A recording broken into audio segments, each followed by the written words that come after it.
오늘은 대림절 첫 번째 주일을 맞이하여서 때가 가까웠음이라는 제목으로 말씀을 드리겠습니다.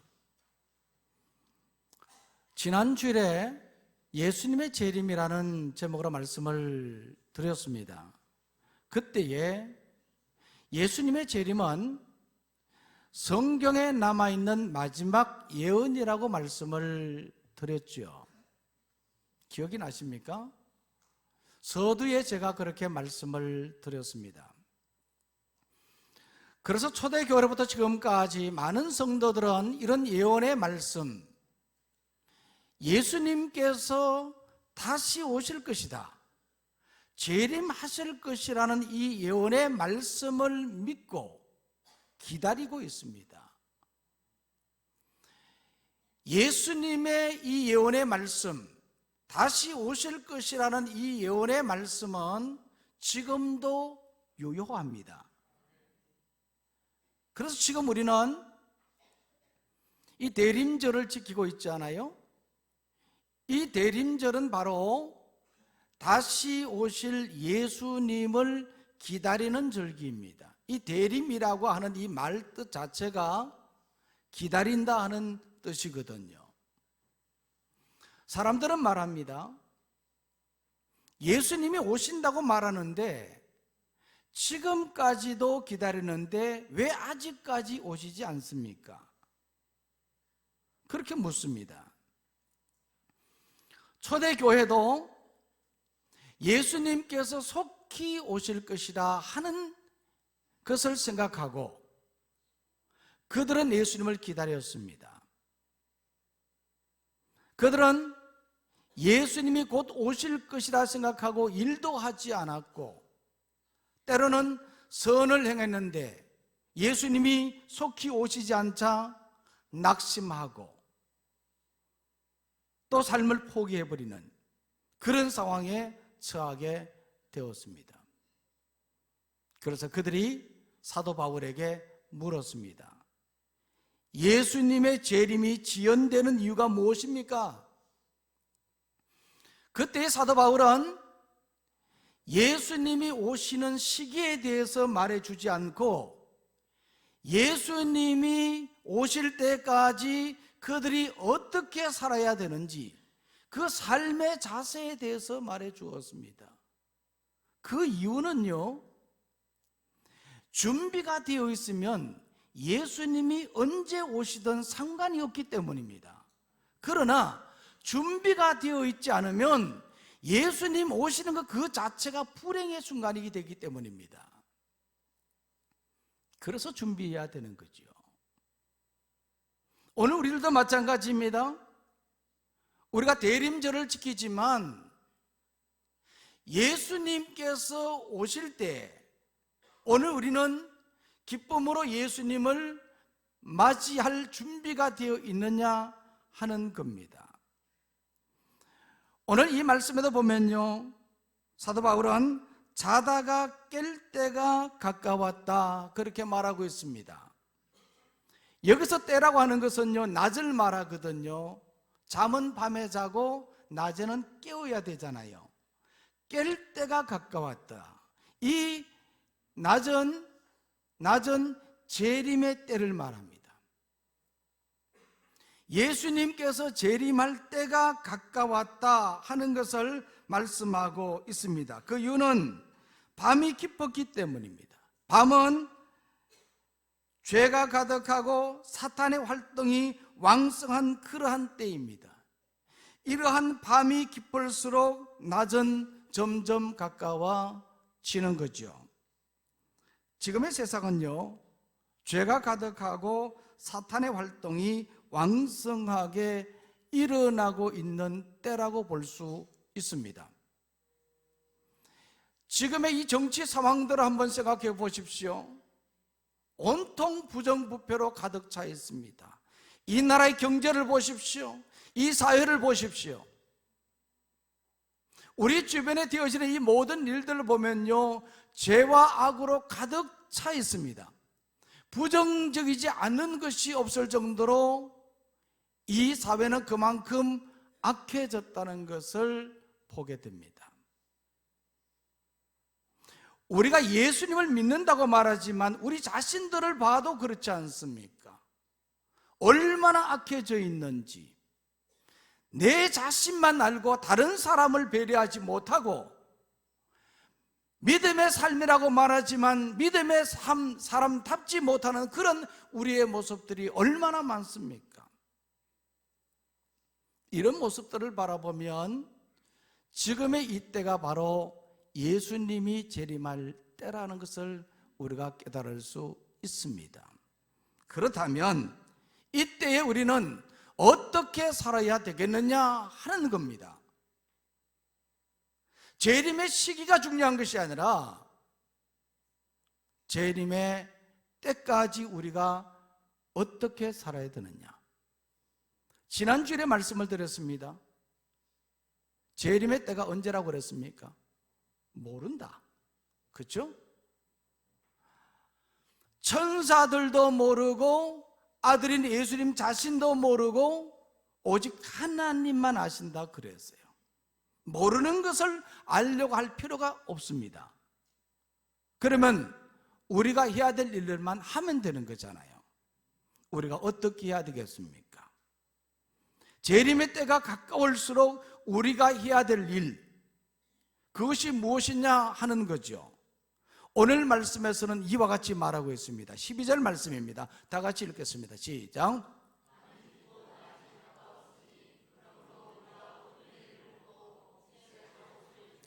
사도 바울은 로마 교회 성도들에게 예수님의 재림의 때가 가까웠다, 재림의 때가 가까웠으니 그러므로 우리는 어떻게 하자고요? 어둠의 일을 벗고 그런 후에 빛의 갑옷을 입자. 할렐루야. 그래서 우리는 재림의 때를 기다리는 성도로서 우리는 먼저 해야 될 것은 어둠의 일을 벗는 겁니다. 그러면 어둠의 일은 뭐냐 하는 거잖아요. 어둠의 일을 우리가 알아야지 어둠의 일을 먼저 벗을 수가 있는 거예요. 그래서 사도 바울은 오늘 이 본문의 말씀 13절에서 이 어둠의 일에 대해서 이와 같이 말하고 있습니다. 다 같이 읽겠습니다. 시작. 낮에와 같이 단정히 행하고 방탕하거나 술 취하지 말며 음란하거나 호색하지 말며 다투거나 시기하지 말고 낮에와 같이 단정히 행하고 그랬어요. 그러니까 우리의 마음, 흩어졌던 우리의 마음과 우리의 삶의 자세를 잘 추스리고 단정하게 행해야 된다. 어둠의 일을 다 버려야 된다. 그래서 이 어둠의 일에 대해서 오늘 이 13절 말씀에 보니까 6가지로 말해주고 있어요. 첫 번째로는요, 방탕입니다. 방탕. 이 방탕이라는 이 말은 헬라어로 코모스라고 그렇게 말하는데, 이것은요 쾌락에 빠져 흥청망청 먹고 마시며 노는 것을 말하고 있습니다. 성경에 보면 노아의 때가 이와 같았다고 말하고 있습니다. 소돔과 고모라 시대가 바로 이와 같았다 그렇게 말하고 있습니다. 역사적으로 보면요 로마가 멸망할 당시에 바로 이와 같았던 겁니다. 오늘 이 시대는 어떻습니까? 이와 같이 코모스의 시대가 아닌가 하는 것을 생각해 보게 됩니다. 재림을 기다리는 우리는 흥청망청 먹고 마시고 노는 이러한 삶을 살아서는 안 된다는 것을 말하고 있지요. 이런 어둠의 일을 벗어버리라. 이와 같은 우리가 되기를 소망합니다. 두 번째로는 오늘 이 말씀에 보면요 술 취함입니다. 예수 믿는 사람들은 술을 먹어도 됩니까? 한번 대답을 해보시죠. 좀 곤란한 질문일 수도 있는데, 교회 다니면 술을 먹으면 안 된다 그렇게 말합니다. 왜 그렇습니까? 취하면 죄를 범하기 때문에. 그럼 어떤 사람 말합니다. 취하지 않으면 되잖아요. 취하지 않고 그렇게 먹으면 되잖아요. 그러면서 말하기를 성경에 술 취하지 말라고 그랬지 술 먹지 말라고 언제 그렇습니까? 그렇게 이야기를 해요. 그래서 제가 성경 말씀 한 구절을 제가 찾아서 여러분들에게 읽어드리려고 합니다. 잠언 23장 31절 말씀, 여러분 스크린에 보시면서 다 같이 한번 읽겠습니다. 시작. 포도주는 붉고 잔에서 번쩍이며 순하게 내려가나니 너는 그것을 보지도 말지어다. 뭐라 그랬어요? 취하지 않는 것도 아니고 마시지 말라고 하는 것도 아니고 어떻게 해요? 뭐라고요? 보지도 말라 그랬어요. 보지도 말라. 목사님 연말인데 올 연말만 잘 지나게 그냥 봐주시면 안 됩니까? 잘 판단하시기 바랍니다. 어떻게 해야 될 건지, 재림의 때를 기다리는 우리가 어떻게 해야 될 건지. 우리가 이런 말씀들을 바라보면서 이 성경 말씀이 그렇게 나와 있어요. 그러니까 우리가 어둠의 일을 벗어버리는 자가 되기를 소망합니다. 또 오늘 이 말씀에 보면요, 세 번째로는 음란입니다. 이것은요 헬라어로 코이테라고 그렇게 말하는데 침대라는 뜻입니다. 침대라고 하면 충분히 상상이 되듯이 이것은 성적인 불륜 관계를 말합니다. 오늘날 사회에는요 이러한 불륜 관계가 심각한 수준에 이르고 있습니다. 얼마 전까지만 하더라도 미투 운동이 활발하게 일어나고 있는데 이것은 지금의 우리의 현실을 잘 보여주고 있습니다. 지금 우리 사회가 이와 같이 음란에 빠져 있다는 것을 말하고 있죠. 재림의 때 예수님이 다시 오실 것을 기다리는 우리들은 어떻게 해야 되는가? 이와 같이 음란에 빠지면 안 된다. 어둠의 일을 벗어 버려야 된다. 고 말하고 있습니다. 아멘 안 해도 그렇습니다. 그 다음에 네 번째로 뭡니까? 호색입니다. 이것은요 원어적인 의미로 보면요 부끄러움을 모른다는 뜻입니다. 보통 사람은 자신의 부끄러움을 감춥니다. 그런데 호색에 빠진 사람은 누가 보든 말든 남들이 어떻게 생각하든 말든 신경 쓰지 않고 부끄러운 짓을 하며 다닙니다. 최근에는 우리나라에도 동성애 문제가 심각한 상황에 이르고 있습니다. 동성애자들은 커밍아웃을 통해서 자신의 성정체성을 드러내고 퀴어 문화 축제라는 이름으로 그들의 인권을 주장하고 성적 다양성을 홍보하고 있습니다. 문제는 이 행사를 서울시가 허락하여서 공개적으로 진행하고 있다는 데 문제가 되는 겁니다. 이것은 마치 소돔과 고모라 성의 모습과 다를 바가 없는 것입니다. 이처럼 지금 이 사회는 호색에 빠져 있는 거죠.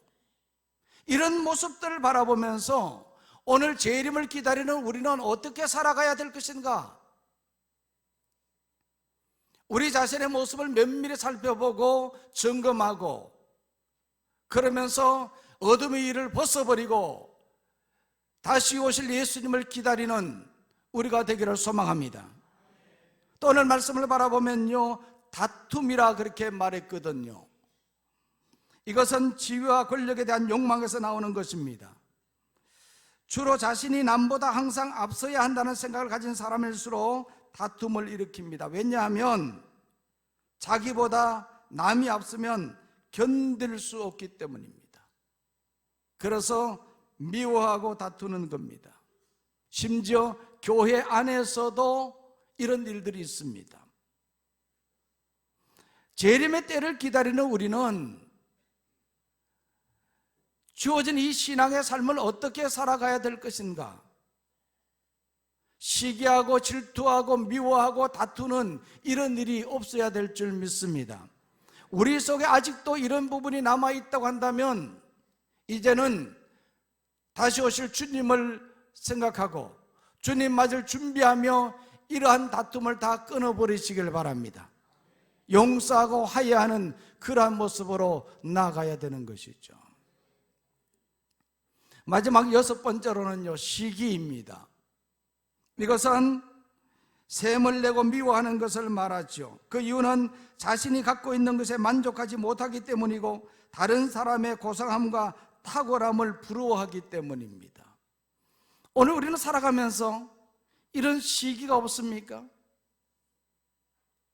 있지요. 사촌이 땅을 사면 어디가 아픕니까? 왜 배가 아픕니까? 시기하기 때문에 배가 아픈 거죠. 한 농부가 염소와 나귀를 기르고 있었는데 주인은 언제나 무거운 짐을 묵묵히 잘 나르는 나귀를 매우 좋아했습니다. 그러자 그것을 옆에서 늘 보고 있던 염소가 시기하게 되었습니다. 마음의 시기심과 질투가 생겼던 겁니다. 그래서 주인을 못마땅하게 생각했습니다. 그렇게 차별하는 이 주인이 못마땅했던 것이죠. 그래서 하루는 이 염소가 나귀에게 말합니다. 나귀야, 너처럼 불쌍한 동물도 없을 거야. 주인은 내게 힘든 일만 시키지 않니? 그러니 내가 한 가지 꾀를 가르쳐 줄게. 그러고는 나귀의 귀에다 대고 소근소근 했습니다. 뭐라고 말했는가 하면 짐을 싣고 개울을 건널 때마다 자꾸 넘어지라고. 자꾸 넘어지렴. 그러면 주인이 내 몸이 쇠약한 줄 알고 다시는 힘든 일을 시키지 않을 거야. 그러자 이 나귀는 염소가 시키는 대로 개울을 건널 때마다 넘어지는 겁니다. 일부러 자꾸 넘어지는 겁니다. 그러자 이 모습을 바라본 주인이 깜짝 놀랐습니다. 늘 신실하게 힘있게 짐을 잘 나르던 이 나귀가 자꾸 쓰러지니 걱정이 되었던 겁니다. 그래서 이 주인이 급히 의사를 불러서 이 나귀를 진단하게 했습니다.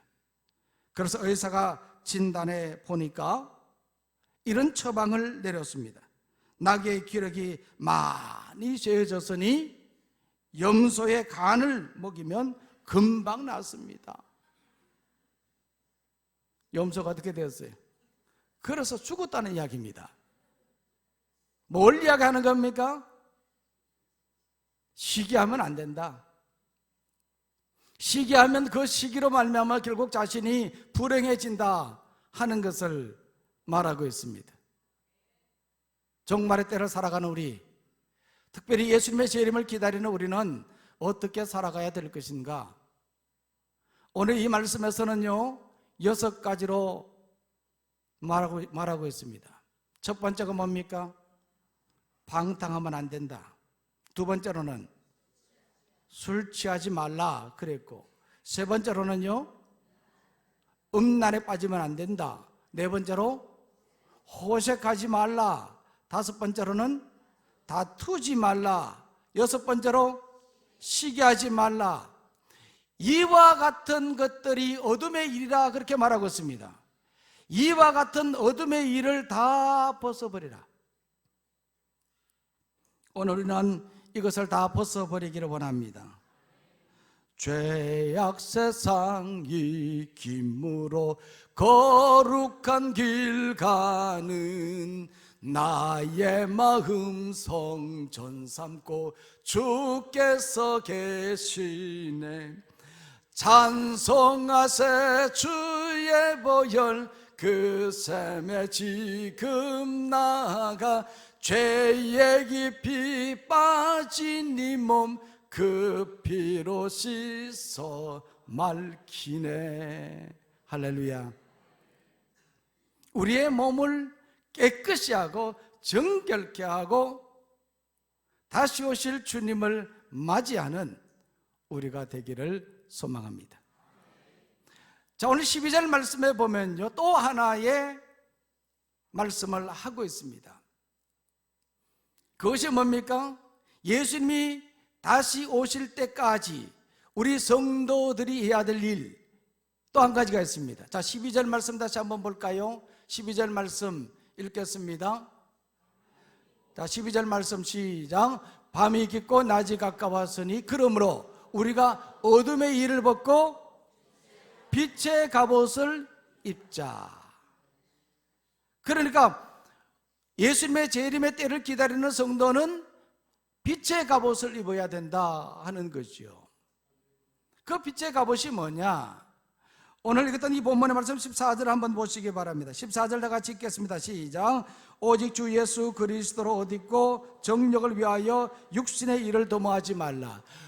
주 예수 그리스도의 옷이라고 그렇게 말했거든요. 이것은 바로 복음을 말하는 거예요. 복음으로 옷을 입어야 된다. 그리고 여기에 보면요, 정력을 위하여 육신의 일을 도모하지 말라 그렇게 말했거든요. 이것은 정력에 내 몸을 맡겨두지 말라는 뜻입니다. 다시 말하면 우리는 빛의 갑옷을 입어야 한다는 것을 말하고 있습니다. 예수님의 재림을 기다리는 성도는 빛의 갑옷을 입어야 됩니다. 그 이유는 첫째는 악한 자들과 싸워서 이길 수 있기 때문에, 또 하나는 악한 자들로부터 자신을 지킬 수 있기 때문에 빛의 갑옷을 입어야 한다는 겁니다. 이것은요, 공격의 능력을 갖추는 것이고 또 방어의 능력을 갖추는 것이거든요. 예수님의 재림의 때를 기다리는 성도는 이와 같은 능력을 갖춰야 된다 하는 겁니다. 그래서 사도 바울은 이러한 능력, 이러한 빛의 갑옷에 대해서 하나님의 전신갑주라 그렇게 말했습니다. 에베소서 6장 10절에서 18절 말씀에 보면 이 하나님의 전신갑주에 대해서 말해주고 있는데, 이 전신갑주는 크게 네 가지로 말하고 있습니다. 첫 번째로는 호신용이 있다 그렇게 말했고, 두 번째로는 방어용이 있고, 세 번째로는 공격용이 있고, 네 번째로는 경계용이 있다 그렇게 말했습니다. 호신용은 자신의 몸을 잘 지키기 위해서 무장하는 것을 말하는 것이거든요. 그러면 이 무장하는 이 호신용은 무엇이 있다고 말씀하고 있습니까? 에베소서에서 첫 번째는 진리의 허리띠를 띠고 그렇게 말했거든요. 초대교회 당시에는요, 사람들이 다 긴 옷을 입고 다녔었어요. 발 밑에까지 내려가는 긴 옷을 입고 다녔는데, 이런 옷을 입고 싸울 수 있습니까? 없습니까? 싸울 수 없어요. 그러니까 어떻게 해요? 허리띠로 묶어야 되는 거죠. 저도 어릴 적에 친구들과 씨름하자 그러면, 동네에서 씨름하자 그러면 어떻게 해요? 옷을 딱 걷어올리고, 그리고 허리띠를 딱 쪼아매고 자 하자 이렇게 하잖아요. 뭔가 싸우기 위해서는 준비가 되어야 되잖아요. 안 그런가요? 좀 그렇다고 또 반응을 좀 하셔야 되지. 그러니까요, 이와 같이 진리의 허리띠를 띠는데, 이 진리라는 게 뭐냐? 이것은 복음을 말하는 것이 아니라, 원어적으로 보면 복음을 말하는 것이 아니라 이것은 진실함을 말합니다. 그러니까 영적 전투를 하는 사람은 진실함의 허리띠를 떼야 된다. 이것이 자신을 먼저 무장하는 방법이에요. 자신이 진실해야 된다는 것을 말합니다. 또 하나는 가슴에 의의 호심경을 붙이는 거거든요. 호심경은 가슴과 심장을 보호하기 위한, 목에서부터 허벅지까지 이 몸을, 가슴을 가리는 것이거든요. 영적 전투에서도 마찬가지입니다. 이와 같은 호심경으로 자신을 잘 보호해야 되는 겁니다. 어떤 호심경입니까? 의의 호심경이라 그랬거든요. 이 의라고 말하는 것은 칭의를 말하는 것이 아니라 원어적으로 보면 올바름, 착함을 말하거든요. 그러니까 성도는, 영적 전투하는 성도는 올바라야 되고 착해야 된다는 것을 말합니다. 진실함의 허리띠, 올바르고 착함의 호심경을 붙이고, 그리고 발에는 평안의 복음으로 준비한 신을 신고 그랬거든요. 이 평안은 뭘 말합니까? 샬롬을 말하지만 이것은 화해를 말하는 거거든요. 하나님과 관계에서 화해, 그리고 사람과의 관계에서 화해를 말하는 것이거든요. 예수님께서 이와 같이 화해를 하셨습니다. 이것이 바로 복음이거든요. 그래서 평안의 복음은 화해의 복음을 말하는 겁니다. 이와 같은 신발을 신어야 된다, 영적 전투하는 사람은. 그래서 오늘 우리는 이와 같이 영적 전투에서 승리하기 위해서는요, 화해하시기를 바랍니다. 하나님과도 화해하고 사람과의 관계에서도 화해해야 된다는 것을 말해요. 이것이 곧 자신을 무장하는 방법이라는 겁니다. 그리고 또 하나의 방법이 있는데, 그것은 바로 구원의 투구거든요. 투구는 머리에 쓰는 거지 않습니까? 머리를 보호하기 위해서. 구원이라고 하는 것은 하나님의 은혜입니다. 구원의 투구를 쓴다는 것은 구원의 확신을 가진다는 것을 말하는 거거든요. 그러니까 영적 전투하는 사람은 이와 같이 구원의 확신을 가져야 되는 거예요. 그러니까 이와 같이 구원의 확신을 가지고 가슴에는 오름과 착함으로 자신을 보호하고, 그리고 허리에는 진실함으로, 발에는 뭡니까? 화해로 나가야 되는 것이죠. 이와 같이 자신을 무장해야 한다 하는 것을 먼저 이야기하고 있는 겁니다. 이것이 자신을 보호하는 거예요. 호신용이란 말입니다, 이것이. 그리고 두 번째로는요, 방어용이라 그랬거든요. 이 방어용은 뭡니까? 에베소서 6장 16절 말씀에 보면요, 믿음의 방패라 그렇게 말했거든요. 이 방패가 뭡니까? 적의 화살이 날아올 때 그것을 막는 것이 방패이지 않습니까? 그렇죠? 방패입니다. 내 몸을 지키기 위해서, 보호하기 위해서 방패를 쓰는 거죠. 이 방패가 어떤 방패입니까? 믿음의 방패라 그랬거든요. 에베소서 6장 16절 말씀해 보면, 이러한 믿음의 방패는 적의 불화살이 날아오더라도 그것을 다 지켜낸다 그렇게 말했거든요.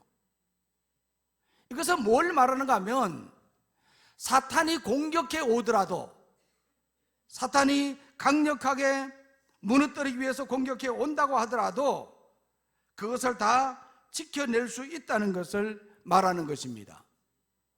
무엇이? 믿음이. 할렐루야.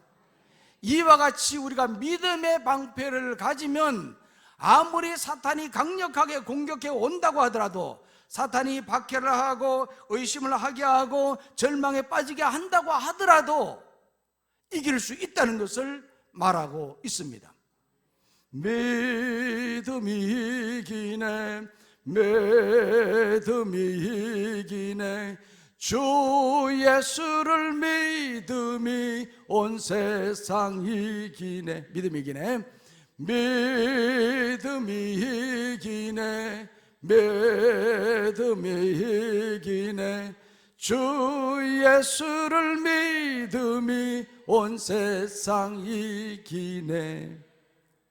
믿음이 이기는 겁니다. 오늘 우리는 영적 전투에서 믿음의 방패를 가지시기를 원합니다. 그 다음에 방어만 하면 되겠습니까?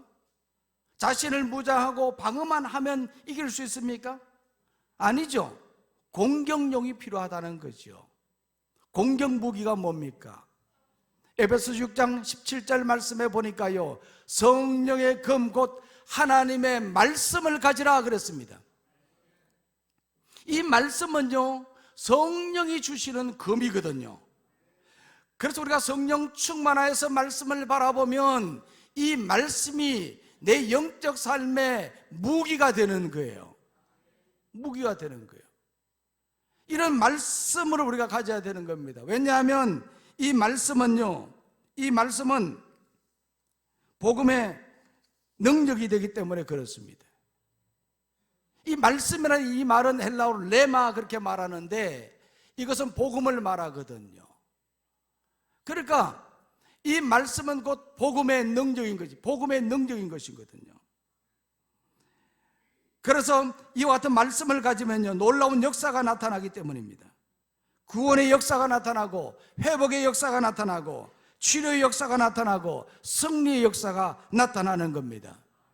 그래서 우리는 방어도 잘해야 되지만 말씀의 금을 가지고 우리는 대적 사탄 마귀를 물리쳐야 되는 것입니다. 여러 가지 유혹들을 다 말씀으로 물리쳐야 되는 것입니다. 그래서 우리는 말씀을 가지고 있으면 사탄이 유혹하면요, 그 사탄에게 말씀으로 물리쳐야 되는 것이죠. 예수님께서도 사역 초기에 광야에서 40일 동안 금식하고 난 후에 마귀가 유혹을 했잖아요. 그때 예수님께서 무엇으로 마귀를 물리쳤습니까? 말씀으로 물리쳤습니다. 주 하나님이 가라사대 사탄아 물러가라. 하나님이 말씀하시기를 사탄아 물러가라. 그래서 말씀으로 물리쳤던 거거든요. 그래서 우리 믿음의 사람들은 끊임없이 이 말씀의 금을 가져야 되는 거예요. 말씀을 듣고 이 말씀을 내 신앙의 삶의 무기로 삼고 이 말씀을 붙잡고 우리가 살아갈 때 영적 전투에서 승리할 수가 있는 겁니다. 그러면 이와 같이 공격만 잘하면 됩니까? 방어도 잘하고 공격만 잘하면 됩니까? 그러나 여기에 한 가지 더 갖춰야 될 게 있습니다. 그것이 바로 경계하는 겁니다. 경계용입니다. 에베소서 6장 18절 말씀에 보면 사도 바울은 이 경계용을 무엇이라고 말하고 있습니까? 기도라 그렇게 말하고 있거든요. 그래서 이 말씀에 보면요, 이와 같이 말하고 있습니다. 기도하고 껴 구하기를 항상 힘쓰라. 재림을 기다리는 성도는 항상 껴 기도해야 되는 것입니다. 그렇지 않으면 빈틈이 생기게 되는 거거든요. 영적 전투에서는 빈틈이 생기면 안 되는 겁니다. 사탄은요, 꼭 빈틈을 타고 들어오거든요. 빈틈이 생기지 않도록 항상 깨워서 경계해야 되는 겁니다. 깨워서 경계해야 되는 거예요. 그러니까 우리는 언제 기도합니까? 교회 오면 기도합니까? 밥 먹을 때만 기도합니까? 우리가 언제 기도해야 됩니까? 항상. 언제요? 항상. 항상 뭐하라? 기도하라. 쉬지 말고 기도하라. 범사에 기도하라. 지금 기도 이야기하고 있어요. 지금 다시 한번, 항상 쉬지 말고 범사에. 이와 같이 기도하면 빈틈이 생길 수가 없어. 그러니까 대적 사탄 마귀가 우리를 유혹하지 못하고 우리를 넘어뜨리게 하지를 못하는 거예요. 그래서 이와 같이 우리가 항상 경계하고 공격용 말씀의 금을 가지고 있고 방어용 믿음의 방패를 가지고 있고 머리에는 구원의 투구, 가슴에는 의의 호심경, 허리에는 뭡니까? 진실함의 띠, 발에는 화해의 신을 신어야 돼. 그러면 우리는 날마다 영적 전투에서 승리할 수 있다는 말입니다. 군인은 군복을 입고 경찰관은 경찰복을 입고 소방관은 소방복을 입습니다. 발레리나는 발레복을 입고 야구선수는 야구복을 입습니다. 어떤 옷을 입느냐에 따라서 어떤 사람인지를 나타내 보여주는 겁니다. 재림을 기다리는 우리는 어떤 옷을 입고 있습니까? 오늘 우리는, 나는 지금 어떤 옷을 입고 있습니까? 내가 입고 있는 옷은 어떤 옷입니까? 빛의 갑옷을 입어야 합니다. 성 어거스틴은 어머니의 눈물의 기도로 32살 때에 방탕한 이교도의 삶을 청산하고 하나님께로 돌아왔습니다. 그러나 그는 옛 습관을 벗어버리지 못하고 있었습니다. 그가 새 사람이 되고자 했지만은 그러한 생각을 하면 할수록 옛 습관이 자꾸 그를 다시 과거로 돌아가게 만들었다, 그렇게 말하고 있습니다. 사도 바울도 그랬듯이 어거스틴도 자신의 옛 습관과 새 사람 사이에 엄청난 고민이 많았던 것이죠. 그러다 어느 날 무화과 나무 밑에 아래 엎드려 눈물을 흘리며 옛날의 나쁜 습관, 죄악된 삶을 끊고자 하나님 앞에 기도했던 겁니다. 하나님, 얼마나 더 오래까지입니까? 언제까지 저를 진노하실 겁니까? 그러면서 그가 통곡하며 회개의 기도를 드리고 있는데 갑자기 어디선가 노래하는 소리가 들려왔습니다. 톨레레게 톨레레게 톨레레게 톨레레게. 들고 읽으라, 들고 읽으라 하는 노래 소리가 들려왔어요. 그때 어거스틴은 이것이 하나님의 음성이구나, 하나님께서 말씀을 들고 읽으라는 것이구나 하는 것을 깨닫고 성경 말씀을 펼쳤는데, 그 말씀에 보니까 이와 같이 기록되어 있었습니다.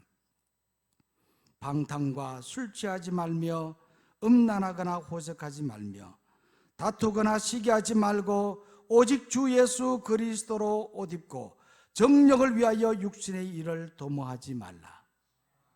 어거스틴은 이 구절을 읽는데 슬픔이 가득한 그의 가슴 속에 한 줄기 빛이 들어왔다고 그랬습니다. 그러면서 그의 마음속에 믿음의 확신이 생겼고, 그가 가지고 있던 모든 의심들이 다 떠나갔다고 그랬습니다. 그로 인해서 그가 완전히 새 사람이 되었습니다. 재림의 때를 기다리는 우리는 어떻게 살아야 되겠습니까? 우리는 두 가지를 꼭 기억해야 됩니다. 첫 번째로는 어둠의 일을 벗어버려야 합니다. 두 번째로는 빛의 갑옷을 입어야 합니다. 우리 모두 이와 같이 재림을 기다리면서 주신 이 말씀대로 살아가고 다시 오실 주님을 기쁨으로 영접하는 우리 모두가 되기를 소망합니다. 기도하겠습니다. 하나님 아버지,